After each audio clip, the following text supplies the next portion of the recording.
Welcome to the Nordic Mythology podcast. I'm Daniel Farrand, owner of the company Horns of Odin. And before we get into the show, I have to give a shout out to all our patrons and just give them an extra special thank you for supporting the show, because literally without them, we wouldn't be able to keep making the podcast. We have a whole team behind the scenes, and it's literally their support that helps us keep going and keeps those people in a job. So if you can support the show, it starts from £3 a month. That's literally 10p a day. You get a bonus episode every week, and that's where we do a Q&A with each guest every week, and you can submit your questions either before or during the show, as you can watch in the live chat. You get ad-free episodes, you get early access to all the episodes. You can watch all the episodes live, like I said before, and get the live chat. It's always a lot of fun. So you get the episode live, you get to see us, but there is also a third wall there, which is extra fun, which is the live chat, which goes on during the shows. And they're always wonderfully chaotic, to say the least. You also get the NMP Discord server, and in there, it's a lovely little community of people just like you who are interested in this stuff, like the podcast. And it's a really nice group of people. And then the tier up from that, you get the storytime episodes with myself and Jonas Lorentzen, which again are quite chaotic. We tend to have a drink, look through the sagas, and yeah, they are quite relaxed, and they're a really good laugh. If you haven't listened to those, we do put some of those up for free. So just go over to wherever you're listening to this right now, and you can probably listen to one of the story times on there and check it out. And like I say, we really do appreciate it. And if you can't support on Patreon, and obviously not everybody can, even just leaving us a 5-star rating or a positive review wherever you get your podcast helps just bump us up in the rankings, helps new people find the podcast, and then maybe they can support. So any and all support is appreciated. But now let's get into the show. And today I'm joined by Amina Otto, who is also a student of the great and powerful Mattias Nordvig. So there's absolutely no pressure there for you, Amina, today. Hi, everyone. I'm Amina Otto, former student, kind of continuing student of Mattias Nordvig. We're all students of Mattias for life, we really I feel. are. You can never get out of it. I met him when I was doing my undergrad at CU Boulder. I recently completed my MPhil at the University of Cambridge in Anglo-Saxon, Norse, and Celtic, and now I'm doing a second master's, an MSc in Celtic Studies at the University of Glasgow in Scotland. So are you in Glasgow now? I am. This is what Glasgow University accommodations looks like. Why did I think you were in Oxford? Ew. I don't know why I thought you were in I Oxford. don't know why I thought that either. I mean, a little bit. If you're in Glasgow and you can't call Oxford, ooh, sorry to anybody from Glasgow, but... I'm from Cambridge, so... Oh, maybe Cambridge is where I was thinking. That's even more offensive. Oh, fuck. I'm getting it all wrong. Oh. But the one time I went to this actually might sum Glasgow up perfectly. The one time I went to Glasgow, I was driving to the Airbnb, and down this little side street, there was a giant fox sat in the middle of the street. Yeah. But this fox, yeah, he was big, and he was like, fuck you, I'm not moving for your car. He just sat there and looked at me, and no matter how close I got up to him, he was just like, nah, it's all right. This is where I'm sitting. So I had to go up on the curb to go around him. And I feel like that's the most Scottish or Glaswegian fox that there ever could be. I think so. Yeah, that sounds like it. They have been making tons of noise all summer and making their presence known. Mm-hmm. And the noise is terrifying as well. Awful. It can be anything from barking puppy to murder victim. Mm-hmm. Yeah, if anybody hasn't heard a fox scream, I think it's like a thing, isn't it, in New York, where so many fox screams get called in as murder victims, or at least usually women being attacked. Mm-hmm. I've heard in other places as well, where their populations are particularly strong, it happens. But yeah, I'm in Glasgow now, enjoying the cloudiness and screaming foxes. And your lovely student accommodation. My lovely student accommodations that look sort of like a prison cell. You just can't see any of the good bits of it. You can't see all my bookshelves. You showed me the pile of research books you brought with you in case. So I'm very ready. It's 2 versions of the Anglo-Saxon Chronicle, or 2 translations, and then 1 book about the chroniclers themselves. Mm-hmm. Which we are going to start with. But I guess that's kind of what we're going to look at is what the Anglo-Saxon Chronicles are, which you told me earlier was a dangerous It is a question. dangerous topic. So I guess today we'll be looking at the formation of English identity as it pertains to the Viking presence in England, which is a huge topic. But the Anglo-Saxon Chronicle is a great place to start. Mm-hmm. Now, I feel like I've heard of the Anglo-Saxon Chronicles a lot. probably have. It's often talked about in the same milieu as the Venerable Bede, his work, which was quite a bit earlier than the Anglo-Saxon Chronicle. And even earlier than that was the writing of Gildas, who was a Briton during the invasion of the Angles, the Saxons, and the Utes. So if you think of it as kind of a few generations of history writing, it would go Gildas, which inspired Bede's writing, which formed the basis for a lot of the earlier entries for the Anglo-Saxon Chronicle. Okay. So, Okay. So what is it its own it's complete set of so writing? it's complicated. Well, there we go. It's a good way to start. So right now, the Anglo-Saxon Chronicle is 7 manuscripts and 1 or 2 fragments, depending on who you talk to. They are categorized alphabetically from in order of when they stop chronologically. So manuscript A is the oldest one. It's the Parker Chronicle that's held in Corpus Christi College in Cambridge. And that is the whole project was compiled under the court of King Alfred at the end of the 9th century. So around 892 is when we think they started compiling it. And all of the manuscripts have the same entries from when they arbitrarily chose to start recording history, which was 60 BC when Britannia was discovered by Rome, up until about 892. So that's the same across all the manuscripts, all 7 of them, and it's known as the common stock. And then after about 892, it gets really messy because you have different things being recorded differently in different places. So, Okay. like the Parker Chronicle focuses heavily on Wessex and its regnal line, so like King Alfred and his descendants. And then the other ones focus more on Mercia or more on there's a bit called the Northern Recension, which talks a little bit more about what was going on in Northumbria at the time. So there are different geographical influences on all the manuscripts, which makes it really hard to form a cohesive picture of what was going on. Okay, that's answered one question for me straight away because I naively just assumed the Anglo-Saxon Chronicles were one individual book. Nope. It is kind of misleading to talk about it as a chronicle. It's more, some scholars refer to it as Anglo-Saxon Chronicles, plural, which is probably more accurate, but also annoying. Okay, so put it into my simple little mind. It is a collection of chronicles from the different kingdoms or areas Kind of, within. yeah, different regions. Why is kingdoms not right? I've seen The Last Kingdom. Are they not all kingdoms?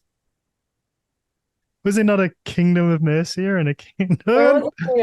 Don't put your head in your hands like that. Everyone asks me if I've watched The Last Kingdom, and I say I spend enough time in 10th century England. Why would I do that in my leisure time? But so yes, there were 4 main kingdoms. There was Wessex, Mercia, Northumbria, and East Anglia. And the reason it's called the Last Kingdom is because Wessex was the last independent Anglo-Saxon kingdom that hadn't been overtaken by the Vikings at that time. So, by the end of I don't know when the series starts, but pretty much by the end of the 9th century, it was looking pretty grim for England. Does Wessex ever get taken? Not really. So they try to, so short answer, No, Okay. not to my knowledge, but my knowledge kind of peters out in the mid 10th century. They pretty much managed to beat back the Viking forces in massive campaigns under Alfred's predecessor, Alfred, and Alfred's successor, Edward the Elder. Hmm. So they they engaged in this really interesting military tactic that utilized reinforced towns, and they were called burgs. And they're recorded in a document called the Burgle Hidage. And by the main issue that they had against in fighting the Vikings was that the Vikings were very mobile. But by Hmm. reinforcing these towns all over the English held England or the Anglo-Saxon held England, they were able to keep any territory that they won back because they could have reinforcements at those towns, they could have supplies at those towns. The idea was that none of them would be further than a day's ride from at least one other burg. Okay. So that sort of helped them mitigate the Vikings' ability to move very quickly and with great spontaneity. So they were able to go, get messages that the Vikings were attacking such and such a place in the Mercia and Wessex border. And within a day, they were able to confront them and successfully battle them and then reinforce whatever burg they had managed to take back or establish a burg in land that they had managed to take back and keep the Vikings from retaking it. Okay. Is a burg just a bruh? Bruh? Yeah, a burg. And so yeah, as in because obviously we have tons of them off the top of my head, like Here. Yes. Knaresborough, Middlesbrough, Yep. That's exactly Edinburgh. it. Yep. Edinburgh. So But that's bro, spelled different though. it just means town, really. It's like a very loose translation of town, or I don't know. I'm not a linguist, so don't Mhm. come for me too hard if I'm wrong. But basically just like a place where people live. Yeah. It could be anything from like a reinforced London to a tiny little hamlet with a fort that had a wall around it and some supplies in it. So there was a huge range to what they could look like, but the use of burgs was really important in the fight against the Vikings during that time. And that's kind of how Wessex managed to keep itself from being overwhelmed and how they managed to regain a lot of Mercia and some of East Anglia. They they didn't really do that in the Last Kingdom though. I think What did he do in the Last Kingdom? Uhtred just kind of did it on his own. I think he just kind of went out there, killed some people, killed a few like important people, and then was like, "No, this is my land now." And I think he just kind of went like that. You know. First of all, the character Uhtred is about 100 years dislocated from the actual historical person that inspired him. Oh, so So there was an actual person, there was an Uhtred of whatever he is, Bamberg, Bevan Bear. Edinburgh. Do the accent if you want. Uhtred, son of Uhtred. But yeah, I think he was about a century after all this was going on. Okay. Mhm. Yeah, I think I feel like Bernard Cornwell did. He made an interesting story from history. He Yeah, kind of tried to keep somewhat accurate, but I think with that stuff you always have to take an artistic absolutely. I license. I have no historical fiction is amazing. Hmm. Take all the liberties you want to. I actually used a few images from the Last Kingdom in a presentation I gave about Edward the Elder, and it Oh, was did really you? cool. Didn't Mhm. even watch the show and you used the images, I eh? did, yes. Oh, how dare you? But it was because I was talking about Edward's cousin, Athelstan, I think it was Athelstan, who tried to stage a coup as soon as Edward took the crown after Alfred's death. And the actor that they got to play him had such a punchable face. And the actions of this guy were pretty deplorable. So it went very well with the with the whole narrative of Okay. the conflict between Edward and Athelstan. Okay. Yeah. Is Athelstan technically the first king of England? Is that right?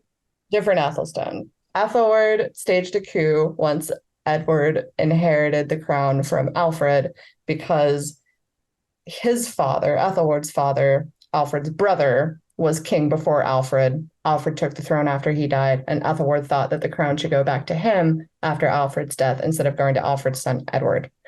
So Okay. what he did is he basically just got a bunch of his allies, kidnapped a nun, took over this little, I don't know, estate essentially, and holed up there. And he said, I will either live here or die here. And Edward's like, well, you just get out of here. I'm king.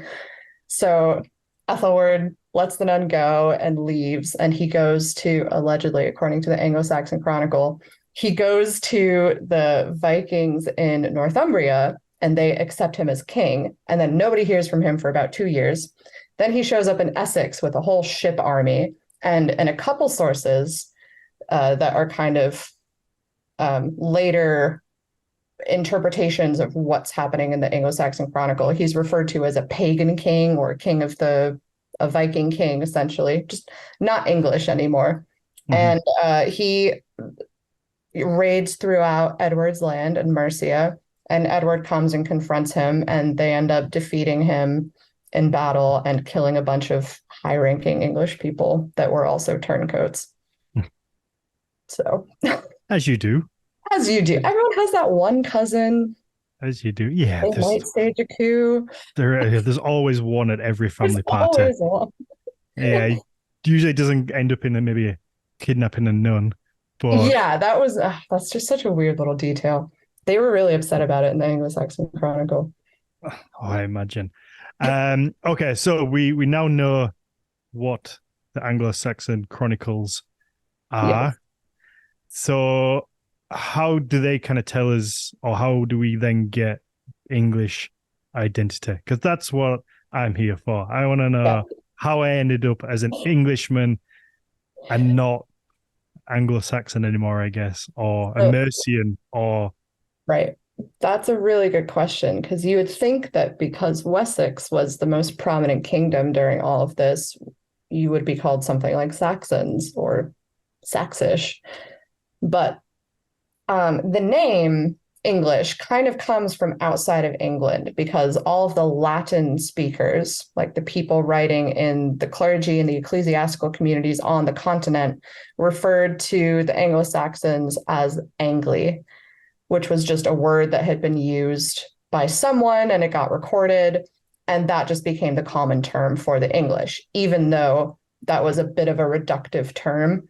But they didn't really know that there were such distinct kingdoms in England. They just knew it was an island somewhere to the north. And so they wrote about the Angli, and that's why it became the English instead of the Saxish or Saxons or Saxony. okay.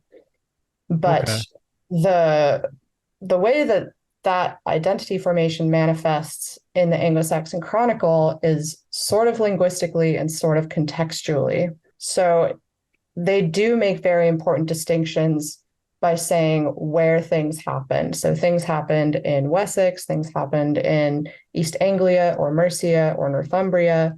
They make really stark distinctions between the raiding Vikings and to some degree the settled Vikings as well, who once they converted to Christianity were seen as more similar to the English. There was a massive treaty between Alfred and a Viking leader, Guthrum, that sort of established the Danelaw, or what is Mm-hmm. now known as the Danelaw. And so there was peaceful-ish interaction between the English and the Vikings. Well, And so there were, just yeah. before it jumps out of my head, were they ever considered local? I guess, would they ever been considered as an Anglo-Saxon or a Mercian, or would they always just be Danes, I guess? I have not come across those exact words. They probably after a few generations, it would be very difficult to distinguish between a Scandinavian who had arrived there and established a farm and the people who had been living there for centuries already. But they do switch between referring to them as like Vikingas or Vikings, and then they'll refer to them as Dane or Danes. They will also refer to the raiding Vikings as Danes or a Danish army, but there is that bit of distinction where you do start to see Dane used in a more neutral context rather than all the negative connotations that Vikingas carries. Okay. So would that be Vichiness? Vikingas. Yeah. So Vikingas. Vikinga, Wicinga. Vichinga. Okay. Yes. And Or that would specifically be for raiding Vikings, I guess, who were yeah, causing a little bit of a nuisance to say the least. exactly. And if they were doing it as a group, it was known as a hera, Here. And that's a word that existed in the Old English language before the Vikings showed up. So it really just meant a group of like over 35 people that were Wow. causing unrest. And there was way more than 35 people when the Vikings showed up. Yeah. So so they get one word for under 35 and then another for Yeah, I guess over. there's this little document that I found that's it says um thieves and people who are being unruly, if they are acting in this many numbers, they are called a band. If they are acting in this many numbers, they are called some other word for group. And if they're, I can't remember if it's 25 or 35, but if it's over that number, if it's that number or higher, then they are a hera.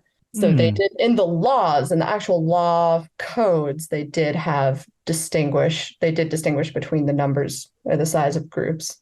So like when in 865, a great Viking army shows up in England and they call it um, the Hera, the Danish Hera, the Danish army, the Michela Hera, like the mighty army or the big army. And I feel like there's definitely more than 35 there. oh, there were definitely more than 35. There's It's just really like, hard to say how many there were. And that's been a topic of some dispute mhm. among scholars. There's just one guy there counting, just like Yeah.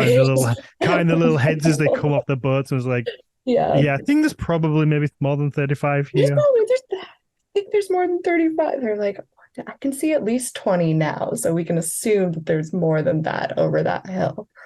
I But wonder there, if yeah. I wonder if they had to wait until they physically saw them as well. They was like, oh no, we don't know just yet. Let's just wait until we see them. I I wouldn't put it past them, especially the chroniclers. They're pretty finicky. But I think once you see the hordes coming over the shores, Mhm. you're like, I feel comfortable judging that as over 35. Yeah, I'm not gonna hang around and see just Exactly. how many more than 35 there is. But yeah, so they're called a hera or a Michela hera to refer Mhm. to that Okay. specific great army and its constituents that arrived in, the late ninth century. So do you think without the Viking invasion, there would ever be like a unified England? Because obviously we still have like a Scotland and a Wales, and there is an England now, but was there much, just to kind of rephrase that as well, to kind of put it all into one, were Mhm. the kingdoms within England, like Wessex, Mercia, East Anglia, Northumbria, were they as separated as somewhere like Wales and Scotland, or were they still kind of together? But does that make sense? Like, Yeah, that does make sense. would Wessex dislike Mercia, or like would there be as much of a divide between them and Mercia and them and Wales? So I'm trying to think of a good comparison for this. They saw each other as quite different. So they all had pretty different local customs, different dialects, but I think they viewed themselves as pretty culturally similar to each other because they shared a common language and they were all Christian kingdoms. Okay. So they had a common religion and a common language, but it would be kind of like, I don't know, you still have a lot of cultural differences between even the north and south of England. Mm-hmm. So it would be more like that, probably a little bit more starkly divided. Would But I think because there were different cultural roots and different languages in Wales and Scotland and Ireland, they weren't seen as quite as familiar to them. would Wales and Scotland still have been pagan, or would they have been Christianized by? No, I don't know much about Wales and Scotland in the 10th century, but I would assume they'd be pretty Christian by then, just because it was kind of pervasive across the island at that point. If Hmm. anyone wants to correct me on that, they are more than welcome to. It's always good to say you don't know. It is. I would prefer that over than just being like, Yeah. yeah, it was. Somebody in the chat said Wales and Scotland were Christian before England. Yeah, Don't that's know. very possible. That's I don't know the chronology for their conversion, but I that wouldn't surprise me at all. I know they were Mhm. definitely Christian by the time period that we're talking about, but I mean, there were little pockets of pagan Yeah, practices that had either been assimilated into Christianity or were still practiced in specific localities. But yeah, overall, I'd say they were yeah, probably. yeah. I was just wondering whether that would maybe make more of a divide if you know the other English kingdoms were Christian and they were pagan. Maybe they'd be like, oh, I'm not going Yeah, no. there. No, I think that the Christianity was widespread enough that it was recognizable to all of them. I think a big one would have been the language. Okay, Yeah. so I don't know whether you're going to know the answer to this. How come Wales kept a different language, or how come they had? Because obviously they're so close, and England is a small island. I guess it's not. I can understand it maybe more with like Sweden and Finland because it's a big geographical mass. Yeah. Whereas England is a very, oh, well, the UK is a pretty small little island. So, do we know why that language didn't just kind of get Yeah. into So, Wales? that's one of my friends from my program would be leaping out of his seat to answer this question, but that's more a linguistic thing. So English is a Germanic language that shares roots shares roots with all of the Germanic and modern Scandinavian languages of today. And Old English and Old Norse are actually pretty close. So the Anglo-Saxons and Utes brought their language with them when they came in like the 5th century, I believe. And Wales was not really conquered by them in the same way, and they also weren't really invaded by the Vikings. So the Briton language, which is what Welsh is, was preserved there. And I don't know enough about it to comment on why exactly that Hmm. was. Okay. And there probably was quite a bit of back and forth. I know like King Offa comes into it because you have Offa's Dyke acting as Yeah. sort of the border. Okay. But Because yeah, I do find that very curious how the Vikings did was so active in England and Scotland. there were quite a few forays into England, and the Vikings were all over like Orkney and the Hebrides and everything. Yeah, and obviously they will have come down around the north of the UK and down to like is it the Isle of Man? Isle of Man, yeah. Isle of Man. It's I kind always of get it's right in that the and the Isle middle of Wight between mixed up. England and Ireland. Yeah. Yeah, so the Isle of Man obviously has a ton of Viking history on there, down into Ireland and Dublin. So I kind of find it odd that Wales just didn't kind of get Yeah. sucked up It could have into all been of this. it could have been ease of access. Someone in the chat just mentioned how it's not as flat as England. So it's Okay. easier to hide in the hills. There is a lot of Viking evidence on like especially in place names on the western coast of Wales, but that's mostly for navigational purposes, not really settlement purposes. So you might find a couple little outposts, but no, not the kinds of massive settlements that you would see in England. Mm-hmm. So yeah, Wales was largely untouched in Yeah. comparison to its neighbors, but still quite a bit of activity, especially on the borders. I know King Edward's niece, Athelflaed, she had a lot to do with like foraying into Wales and bringing the Welsh kings to submission, Okay. which is really interesting. So there was interaction and conflict between them that's Mm-hmm. pretty well recorded, but I do not know enough about the linguistics phenomenons to comment on why Welsh is so well preserved, whereas Oh, a Germanic language took over the rest of the island. this can be a new job for Bob when he's booking another guest to find somebody who That would be specializes really in why helpful. Wales. Because I mean, to be fair, Wales is still quite inaccessible today. Like Yeah, they do have it tough because they have like one road into the north, and then to get from the north of Wales to the south, you almost have to like come back out into England and then go Hmm. down and then back in again. There isn't much access into middle that middle country, so maybe it is geographical to It could pull. very well be geographical. I know that's why the Romans had such a hard time with Wales. It took them a while to invade Wales. Also, the Welsh were very good archers. Yeah, well, that helps So, if you're up in the hills. yes, it Feel does. feel like Wales and Scotland were just tough, and we just took it and we're like, Yeah, yeah, you guys are just like you're flat. You've got all this nice farmland, plenty of coastline to land on.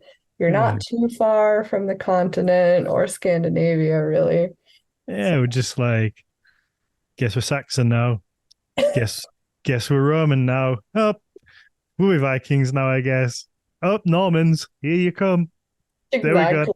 So yeah, everywhere. England's history is really just conquer after conquer after conquer. I know. I was once told that I was once told that England was only ever conquered fully twice. I don't know whether this is true or not. Once by the Romans and once by the Normans. But I feel like it has to be more than that. Could see that. I mean, both of those groups established pretty absolute identities in England Mhm. and shaped their history and kind of connected them to a larger network on the continent.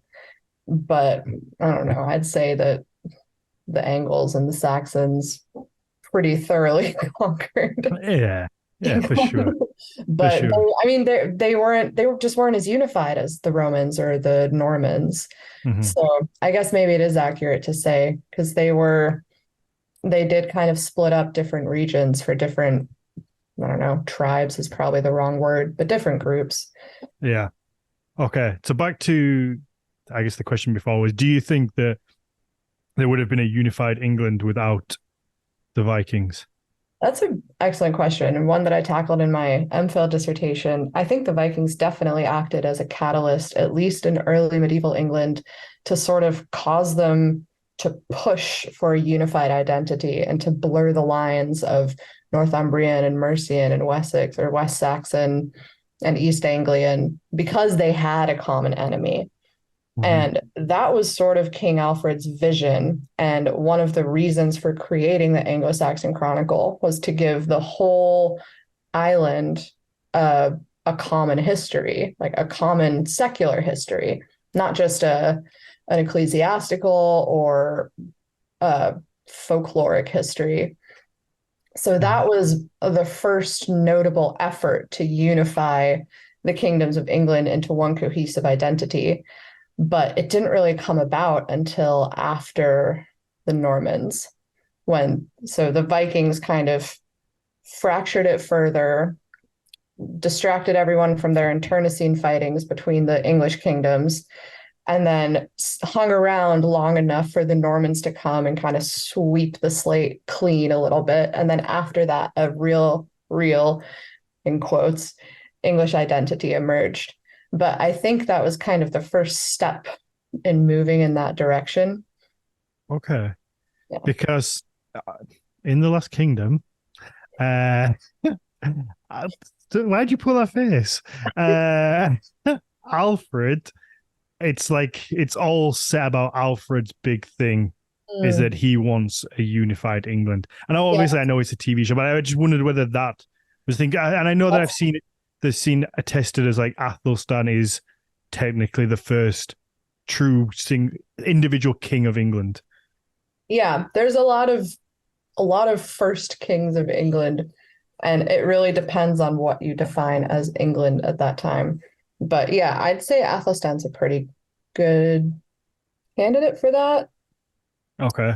Yeah, I think once Northumbria had kind of joined the rest of England, that was considered a unified England. It was under sort of the same top-down control. But Mhm. that didn't last for very long. So it's not like, oh, Athelstan became king, then England was its own thing, and it's been that way ever since, because it did fall apart quite a few times and it did break up and reform a little bit. Mhm. So did So it only really become stable after William the Conqueror invaded? I think in the sense of what we think of as like a nation today or a national identity, yes, but it's a little bit hard to say because there was so much going on and so many different claims to power over different parts of England before the Norman conquest leading right up to it. It's difficult to consider that unified. So I would say that yes, after the Norman conquest is really when an English identity takes on its form, like the language changes, the writing changes, the systems of governments undergo a lot of change. But it's hard to say that I wouldn't feel comfortable making the claim that there's a cohesive England before the Norman conquest. Isn't it I got fascinating? close a few times.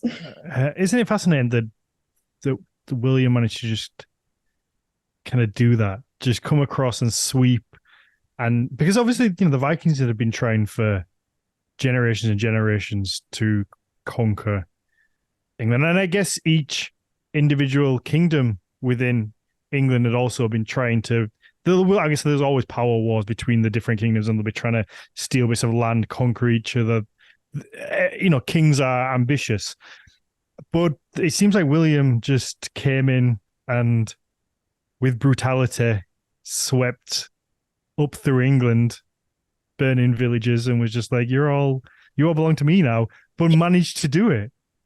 I have sadly not learned as much about the Norman conquest itself as I would like to. I know more about the lead up and the aftermath, but it's fascinating that he was able to come in and just do such a clean sweep of everything. And of course it wasn't as simple as that, No. but he was fighting against, the English quote unquote natives, the incumbent populace, and the Vikings and Viking kings who thought that they had claim to England as well, who were coming directly over from Scandinavia to fight and reinforce their relatives who had settled in England. Yeah. And then you had figures like King Canute, who was a Danish king, but he was really an English king before he was anything else. So it just gets so messy leading up to the conquest. And then I guess he was almost like perfect place, perfect time. You had the Battle of Stamford Bridge where you had King Harold's army had fought a battle and then had to come all the way back down to Hastings. You had it's almost like a perfect storm. Yeah. And probably like generations of infighting in England is just, it takes its toll, and I'm sure soldiers become depleted. Soldiers, you have to wait for people to, because as macabre as it is, you kind of have to wait for people to become of age so they can fight again. Die. Yeah, if you have a bunch of people die in a war, you kind of have to wait for that to replenish. And as cruel as that sounds, it's very how true. It was.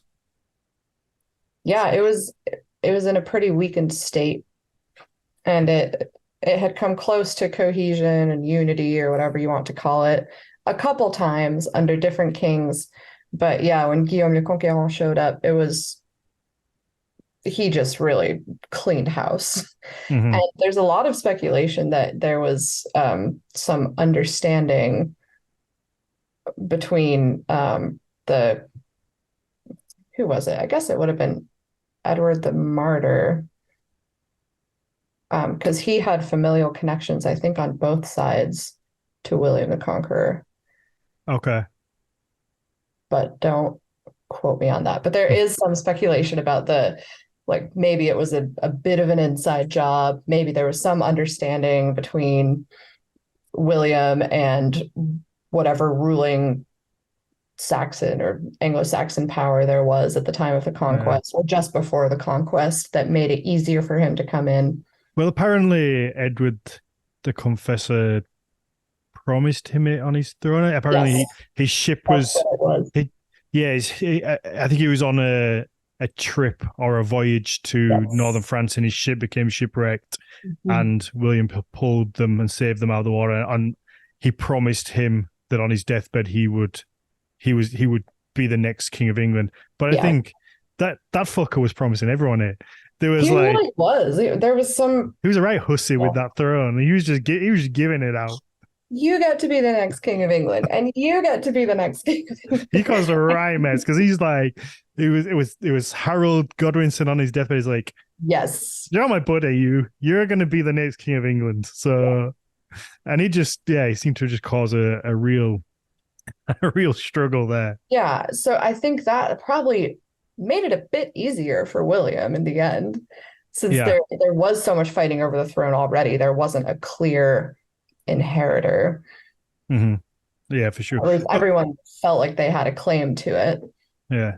So was there much push for like a united country prior? As in, like, were because there must have been like battles between the different kingdoms, Mhm. or was it really when the Vikings started to take a hold that people kind of thought, oh, maybe we need to band together against a common enemy? So there were always attempts to gain more territory for your own kingdom. And there were alliances and there were marriages that would kind of unify certain kingdoms under certain circumstances. But really, the biggest push was when the Vikings showed up.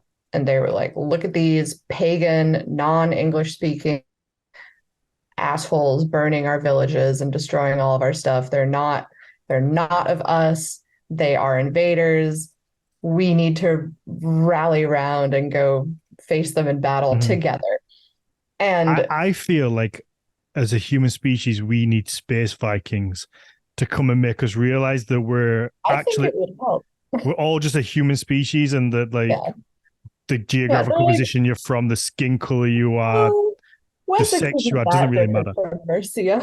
Yeah. Yeah. So it did having a common enemy definitely helped. And that's a pretty common thing that you see in the formation of a lot of communities is you'll have disparate communities who see them who other their neighboring communities. And then once something more threatening and more different shows up, those communities bond together and they see themselves as a team. Yeah. I think was it an American president who said like, "Oh, we could do with like an alien invasion," or it was something along those lines, in a sense of the because people wouldn't care who was black, white, male, Yeah, female, because we would then be like, "Oh, well, we're one human species now, and we have this threat that is different to us. It's that bigger, like you said, that bigger other threat, and there's nothing that brings people together and makes you realize that there's not much difference until that happens." exactly. Until Ali you, said it was in the Independence Day movie. No, yes. I'm pretty sure there was a real. I'm sure there was. It wasn't a fictional president. I feel like there was a president who actually said it. I think Oh, possibly. I'm I not. wouldn't be surprised. I'm not 100% sure now. So if somebody would like to Google that and just prove me right, that would be very nice. But I'm completely not sure now. But Mm. yeah, that was the biggest push. Alfred also tried to standardize the language, or at least make all of England more literate by translating ecclesiastical texts that had been written in Latin into Old English, and then really promote literacy and Mhm. kind of make what could be interpreted as early signs of a print culture to unify his people. He also started referring to people as Anglican or English kind, and that there are a couple other instances before Alfred of that word being used, but he really started pushing for it. And so he essentially gave them, like, reminded them of their common religion and the commonalities, reminded them of their common language and made it more accessible, and then gave them a team name, essentially. So do you think that's why in programs like The Last Kingdom that they attribute this big idea of a united England to Alfred? Probably. And it wasn't just him. He drew a lot on ideas that were very similar that had come before him. Like take Bede, for example. He wrote the title of his one of his best known works is the ecclesiastical history of the English people. So Historia Ecclesiastica de Gens Anglorum. So he says gens Anglorum, like the English kind, the English gens, the English Okay. people. And then Alfred used a lot of his ideas to kind of support his own ideas of an English people, of Hmm. a gens Anglorum. He just called it Anglican to use the Old English and further promote the vernacular. Okay. Yeah. Wonderful. So Ali, just to jump in here, so people don't think I'm crazy. Ali said that it was Reagan in a speech at the UN in 1987, There you and go. Well done. she even gave me the quote. So perhaps we need some outside universal threat to make us recognize the common bond. I paraphrased. See, There Space you go. Viking, Well Space done. I didn't Vikings. know that. I probably just heard it on another podcast. To be fair, I'm just There you regurgitating. go. So, who do But you? Here's an interesting question. Who do you think came closer to making a united kingdom prior to the Norman invasion, the Vikings or the English? Because it seems like they just kind of threw it back between themselves. yeah, as I understand it, the Vikings weren't really too interested in uniting. Like they had understandings between groups. They had this whole power axis between Ireland and England, and they were constantly going back and forth across the Irish Sea. And there was a lot of traffic between England and Scandinavia, or the island in Scandinavia. So they were kind of spread out and kind of loosely enough connected that if they wanted to take more territory, they could band together and cooperate and go do that. But for the most part, I don't think they were trying to push for a unified, established, cohesive kingdom the way that Alfred was. So, how come you end up with like Canute being claimed as a king of England? Oh gosh, that is very complicated. Okay, we've got time. Okay. So this is a bit later than my speciality, but You should have known coming in that there was no way that I was only going to stay on topic. I know, oh, okay. That's that's a great question. So Canute had familial ties because let's see. I'm pretty sure he was the son of Spain Forkbeard Okay, and brilliant name. Never heard that before. right. Fantastic name. Yeah. Can't imagine for a second how he got that name. Just Yeah, just he that's must how have just he I probably just wore beads in his beard, and people are like, probably. And he's your like, yeah, cool. You're your beard looks like a Spain fork. Forkbeard. I mean, they had pretty cool epithets back in the day. My favorite is still Ethelred the Unready. I know. I'd be so devastated if that was mine. And that's it for history now. Like you get Yeah. Eric Bloodaxe, like fuck yeah, he's got a bloody axe. He must have killed like everybody. Wow, what a dude. And then you just go like the unready thing. The Unready. So interesting. The Old English name for that was Ethelred Unrad, which means, or Unrad, which just directly translates to ill-advised Okay. or the unadvised. So, but Rad has kind of shifted semantically to mean prepared or ready Okay.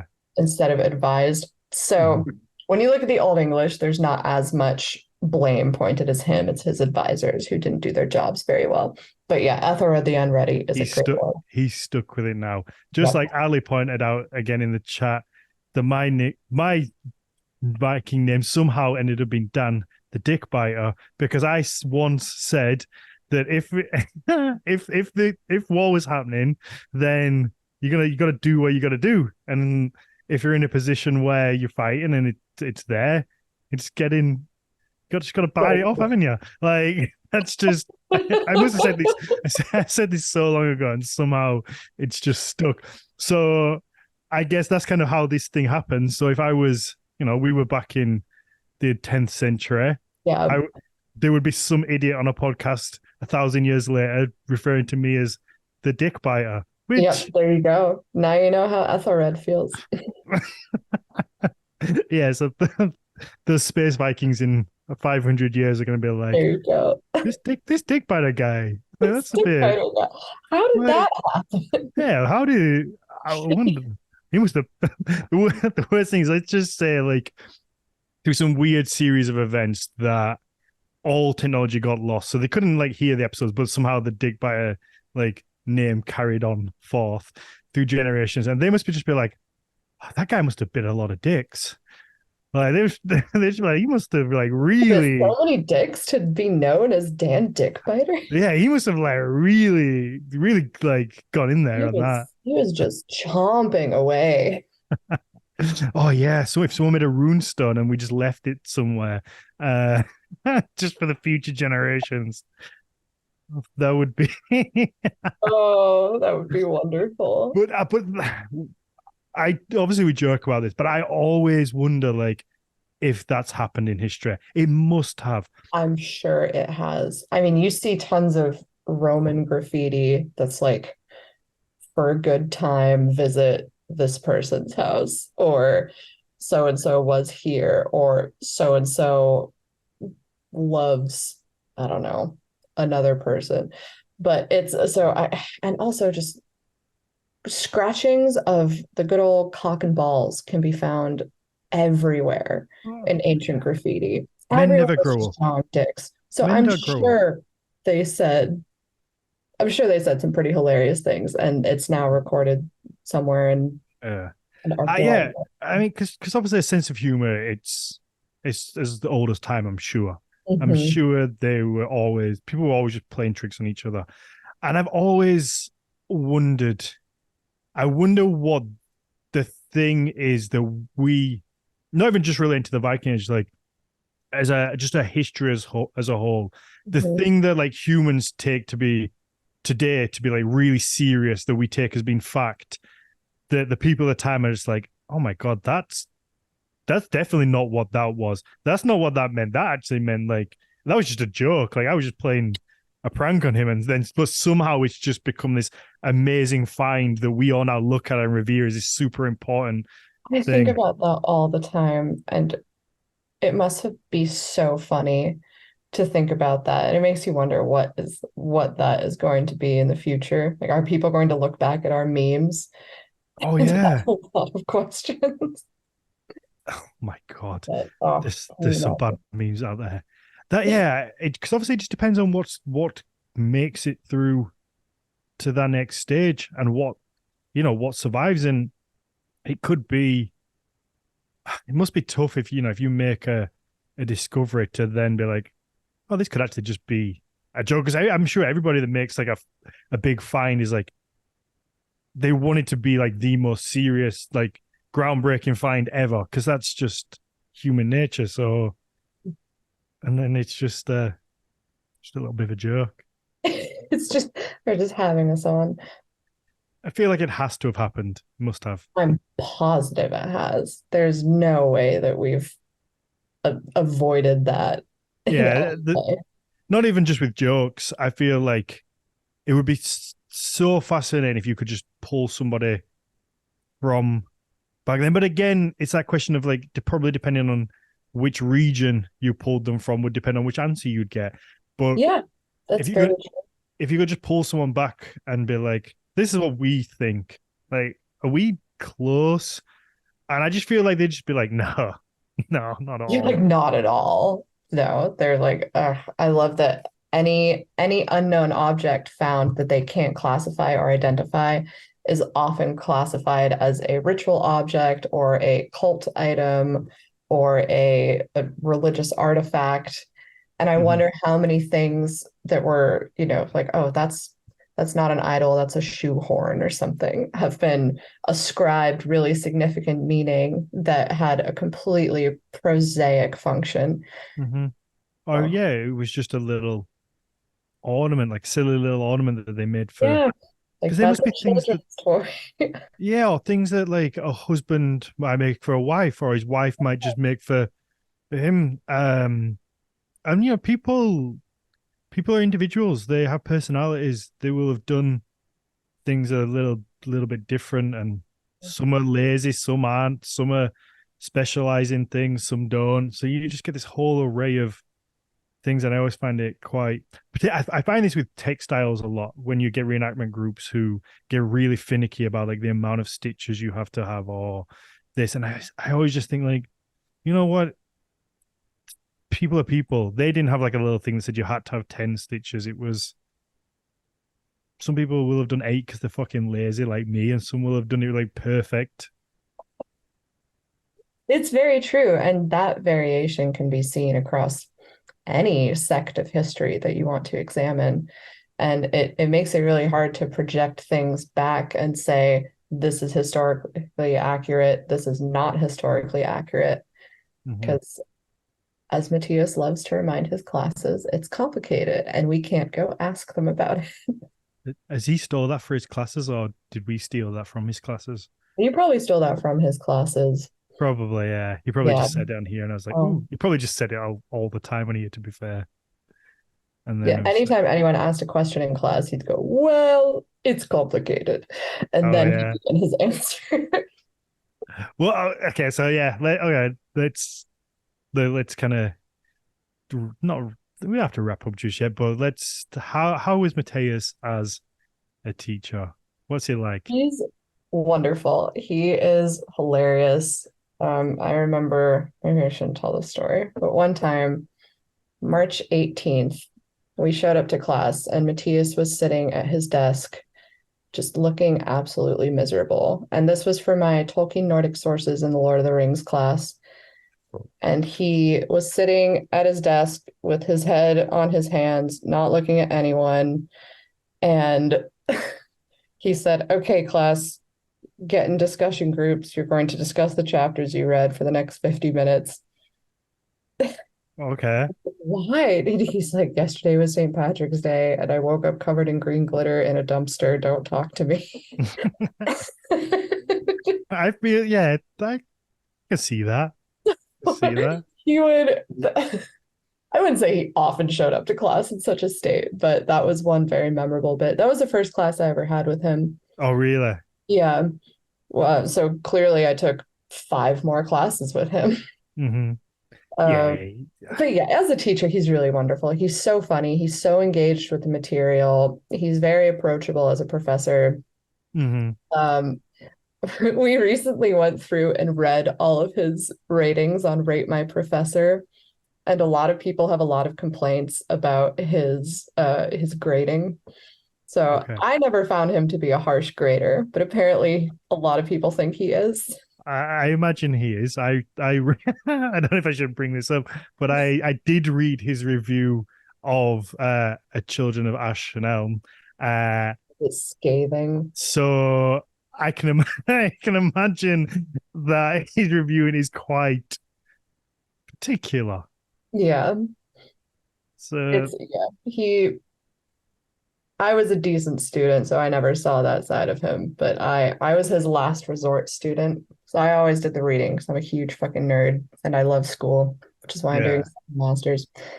And he would never call on me. I'd be sitting there with my hand raised after he asked a question for a good 30 seconds. Like I'm losing feeling in my arm, and he's still not calling on me. And then if nobody else in the class would answer, he would ask me to respond to the question. Mhm. But it was the most frustrating thing as one of his students because I had Yeah. done the work. Yeah. But that's the thing. He will have known that you Yeah. knew the answer, and he's like, So I please, was, someone he called else. me his last resort student because he's like, I can always count on you, Amina. You always do the reading. Oh, yeah. Like, okay, thanks. But yeah, so that was fun. And I know that is a good system, but uh, at the time it was very annoying. No, because you want to show off your. I want to show up. It's just like, let's move on. I can answer this question and then we can move on to the next part of class. Let's go. If it was me, I would be showing off. I'd be like, ooh, I know. I've done that on this podcast so many times with Mateus. I'm like, ooh, I know this answer. Let me answer it quick. Just sat here with my Yeah, little hand up. no, it's fun. So, okay, is there anything else glaringly obvious that we've missed from English identity that we need to know? It seems as though we owe a lot to the Normans when it comes to actually getting that unified identity. Yeah, that was really the catalyst for a very clean unification, but the catalyst for the idea and the necessity of an English identity did come about during sort of the late 9th, early 10th century.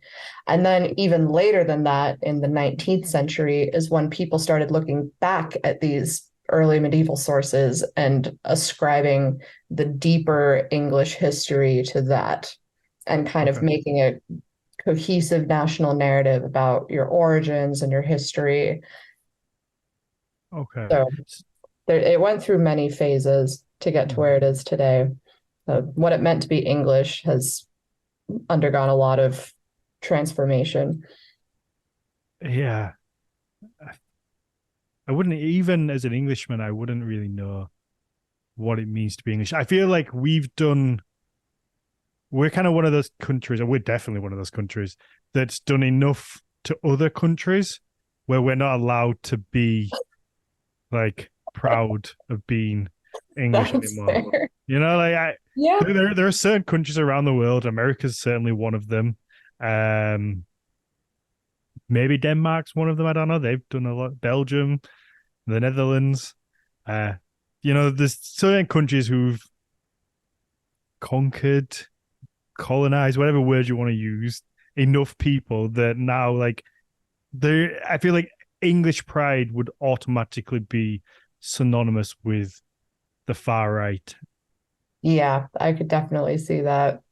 It's Uh, unfortunate. And sadly, a lot of the ideology around nation building and national identity was co-opted by white supremacists and Nazis and yeah, the and you get whole that whole group in the 19th and 20th centuries. you get them looking back, like white supremacists looking back favorably on that time period because you have, is it WASP? Yep. That's like white Anglo-Saxon and proud, Yeah. or white Anglo-Saxon Protestant, is it? Yeah. And And it's weird because even the term Anglo-Saxon is so difficult. So we kind of use it as a catch-all for more less an ethnic group and more people who are living in a certain place at a certain time.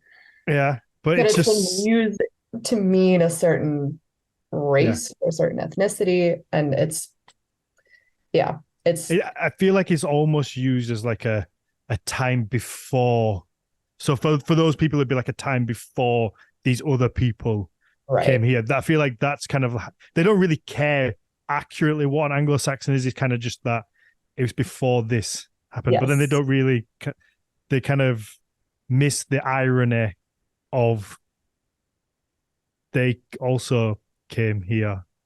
Yeah, absolutely. The Yeah. I Saxons, mean, they Saxons didn't kind pop out of, of the ground. yeah, the Saxons weren't just like born here. They kind of came from Saxony. Exactly. Yeah, Saxony, the Jutland, where or Jutland, as Matthias says, Mm-hmm. the Utes came, and they're the ones who took over Kent and a lot of southern England. The Angles were part of that whole, northern Germanic group as well. So, yeah, there are all these continental people coming over to England Yeah, after the Romans vacated. it's So it's yeah, it's not really clear. And it's often kind of glossed over how many waves of, immigrants there were that formed the England that we know today. yeah, it's funny, isn't it? How a certain immigration is like cool, and then a certain other immigration isn't by some people. It's like it's like, do you not fucking see the irony? Yeah. You see the ignorance that they don't know, or they just choose not Yeah, or to. they choose to ignore it. Yeah, there's a lot of hypocrisy and a lot of cherry picking of history Mm-hmm. to Yeah, fit certain narratives. yeah, it is. To be fair, they're not the smartest people in the world, so I wouldn't expect I wouldn't expect them to kind of pick up on irony. Yeah. So, is there anything missing? Do you think we should cover before I we Q and think A? that's it. Yeah, I mean, as you've seen, it's pretty complicated. Mm-hmm. So I hope you're happy with yourself. No, I am. I feel like I've learned a lot. I've learned what the Good. I'm very Anglo-Saxon glad. chronicles are. Yep. Yeah, no, this has been a lot of fun, and we will jump over and do the Q and A again. I know I bang on it a lot at the minute, but you can get the Q and A bonus episode over on our Patreon. It's Nordic Mythology Patreon. Sorry, patreon.com/Nordic Mythology Podcast. You get that bonus episode every week, and you can ask your questions prior or live, like a lot of people do. I'll just go through the live chat and we hang out a little bit further. But yeah, this has been a lot of fun. I said before the podcast that I'd done a little bit of soul searching over the last couple of weeks, how I felt like because I've had, it's no secret to a lot of people listening to podcasts, I've had a tumultuous 18 months. And I certainly feel like I've just been kind of just going along with the motions, like, floating, bobbing along for the last few months. And it took a little bit of, like I say, a little bit of soul searching and looking kind of where I want to go with the podcast to really kind of realize that, I love doing this. I absolutely, it's so much fun. But I probably, if I'm very honest with myself, lost a little bit of that fire into wanting to get here. And, doing it in the unit is never very easy. Having like a nice little setup at home is always preferable. So hopefully that's where I'm going to be in the next couple of weeks. But, it took a little bit, like I said, a little bit of a look in the mirror to be like, you know what, you've not been putting in as much effort maybe as you should do. And I feel like it started with the episode with Jameson where, we just sat and we just had a laugh. I felt more myself in that episode, and more like the old podcast of just being able to have a little giggle. And I feel like that's carried on in the last couple of episodes with Genevieve, and then with you. It's just it's more fun. I feel like we went quite serious with wanting to go down the scholarly route, which I like, but I feel like I just kind of was present, but not properly present. And it's one of those things that you kind of have to, it's tough to admit sometimes that you've been, a little, like I say, I don't know if lazy is the right word, but kind of just there, but not really there. Right. Well, as you said, just going through the motions. Mm-hmm. So yeah, complacent, perfect word. Yes. Ali's doing. Everybody listening probably thinks Ali's the only person watching because she's just been hitting the nail on the head. Yeah, complacent. I feel like I have been, and that's shown with across the board, like behind the scenes as well.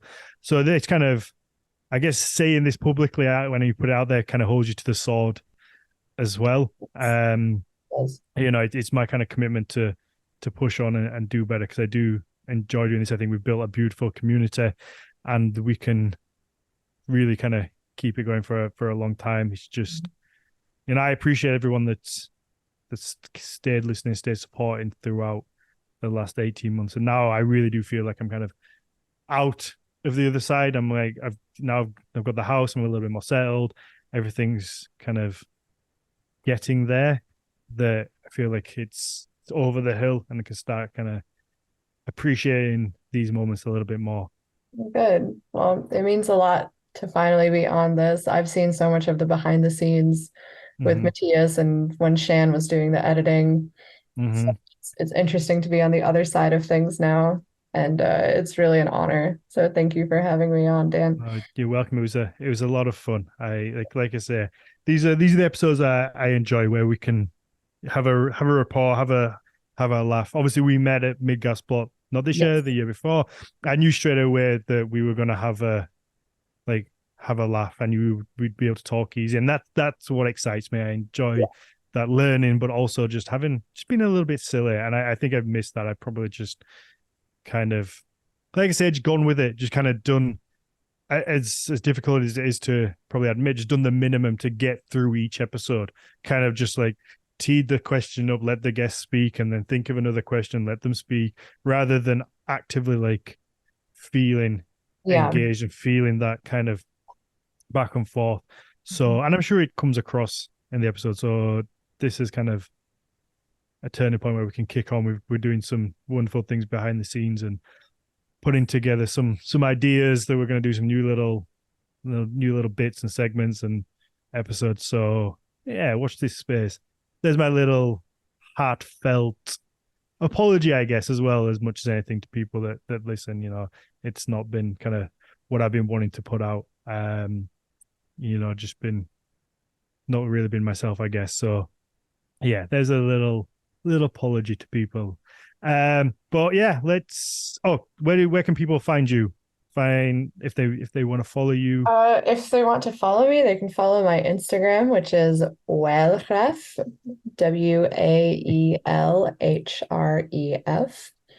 Waelhref. You can friend me on Facebook. Oh, You can don't do that. That I was don't even have a I, Facebook I, friend.